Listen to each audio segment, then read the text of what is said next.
শেখ হাসিনার রায় ঘিরে নৈরাজ্য সৃষ্টির পায়তারা চলছে বললেন মির্জা ফখরুল। শেখ হাসিনার রায়কে ঘিরে দেশে আতঙ্ক বিরাজ করছে বলে অভিযোগ করেছেন বিএনপি মহাসচিব মির্জা ফখরুল ইসলাম আলমগীর। তার দাবি, একটি মহল পরিকল্পিতভাবে নৈরাজ্য সৃষ্টির চেষ্টা করছে এবং একই সঙ্গে নির্বাচন বিলম্বিত করার পায়তারা চলছে।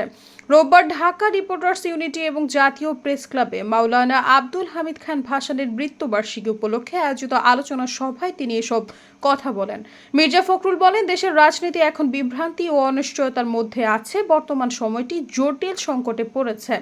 একটি গোষ্ঠী ইচ্ছাকৃতভাবে রাজনীতিতে অনিশ্চয়তা তৈরি করছে। তিনি হুঁশিয়ারি দিয়ে বলেন, এ ধরনের নৈরাজ্য হলে দেশবাসীকে সঙ্গে নিয়ে তা প্রতিহত করা হবে। তিনি অভিযোগ করেন, আইন শৃঙ্খলা পরিস্থিতিও স্বাভাবিক নেই, যা নির্বাচিত সরকার না থাকায় আরও জটিল হয়েছে। তিনি মনে করেন, জাতির সংকটময় এই মুহূর্তে নির্বাচিত সরকার সবচেয়ে বেশি প্রয়োজন।